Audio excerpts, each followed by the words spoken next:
Juan-o's world. My baby mama trippin', she been going through my phone. Tired of me cheating, I can't leave these hoes alone. Hella pics, hella tips on my cash app. You know, I don't know if it's just my city. I don't know if it's just the world, but I do know some of this stuff didn't just start.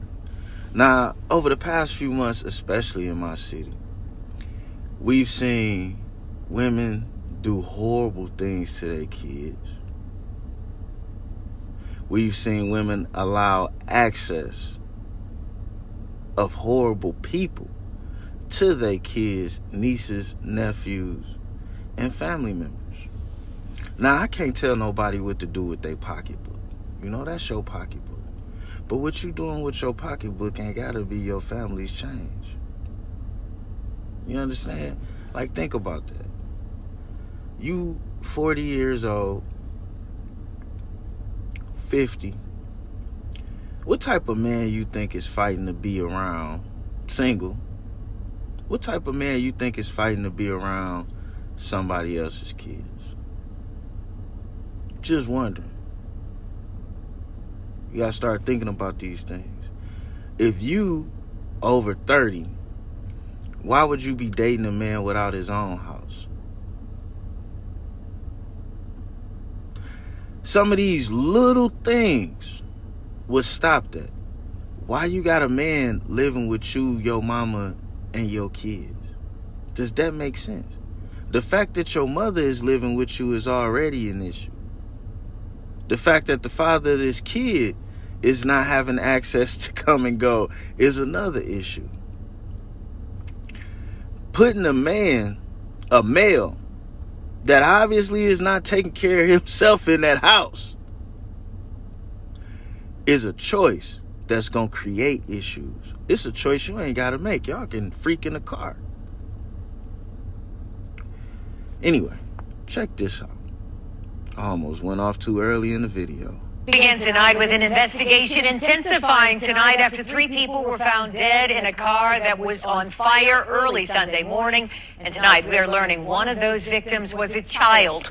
Welcome to 7 News Detroit at 6. I'm Carolyn Clifford. And I'm Mike Duffy. Thank you for joining us. Detroit police today telling us that a person of interest is in custody. The car was discovered yesterday right around 6 a.m. in the area of 30th Street and Milford on the city's west side.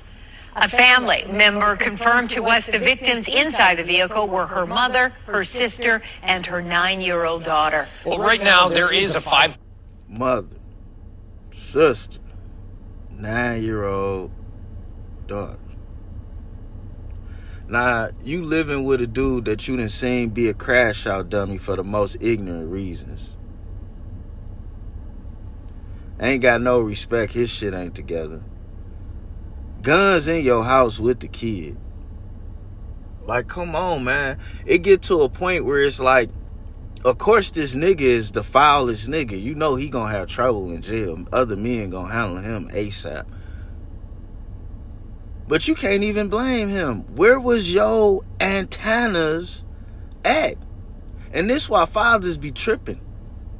This why, like, obviously the relationship between us ain't work because your choices. Your ability to listen, your lack of respect for what matters, X, Y, and Z. Typically, these is the reasons why, because a man, it's hard to, like, leave your kids, you know, you just pay for some pussy. Hard to leave. So, now I know for some of these males, it's a little bit easier, but even for some of them. So, but I ain't gonna just be, you know, giving credit to bullshit. However, how the fuck, man? This shit pissed me off. I'm ready to go. Anyway. $1,000 reward for information that moves the case forward. 7 News Detroit reporter Darren Cunningham is getting the latest information from Detroit police. And Darren's also listening to a neighbor about what he heard hours before the car was discovered. A day before yesterday, I heard one single gunshot. The investigation of 3 bodies burned beyond recognition on Detroit's west side led to an east side neighborhood. It was like 2:50 going on 3 o'clock in the morning. I heard one single gunshot, like, bah! And it stopped.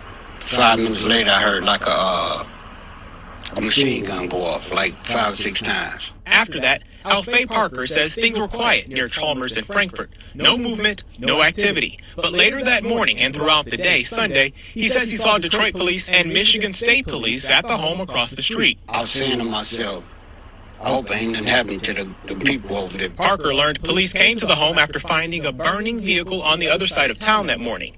The vehicle was in the area of 30th Street and Milford, and Detroit police say 3 bodies were found inside. I spoke with a loved one who tells me her sister, her mother, and her 9-year-old daughter are the victims. Detroit police say they have a person of interest in custody, but a motive hasn't been revealed. We do have, some good evidence, and word on the street is not the grandmother's boyfriend, but the daughter's boyfriend did this. And you know it was over normal dick and pussy shit. But I implore you, mother, if your daughter ain't got her shit together and she got a 9-year-old, why is she living in your house with a nigga that ain't that baby's daddy? Tell me that. Can somebody please tell me that? And then, word on the street is, he killed the other nigga's kid, left his son alive. How you figure that one? Now, I know a lot of women, they get mad and they got all these reasons why it's cool to bring another male around your kid, and I'm telling you it's not. See, the difference in when daddy go date, if stepmom get to killing shit, she's gonna kill him. She gonna kill him. The kid's gonna be all right. They may not get no money or the house might be fucked up or something, but she gonna kill him. When the male, the crash out dummy, the toy cop, the security guard, the fake gangster, whatever dude that came along and was able to give you 5%, the 5% your baby daddy didn't have because you drained him with all your not listening and unnecessary problems. When that 5% nigga come along and give you that 5% you think you need so much and fuck your life up 95%, he gonna fuck up y'all. He gonna try to instigate something with the baby daddy too. He gonna fuck up y'all. And that's the difference. I'm tired of seeing this shit. I am absolutely tired of seeing this shit. And what a lot of people don't want to admit, and this ain't just a black thing, statistics show that a child is more likely to be safer and successful with a single father than it is to be in a 2-parent household. Go figure that out. Go figure that out, man. This shit's sad, but you can't say nothing about why it's sad, because there's no accountability. We out, man.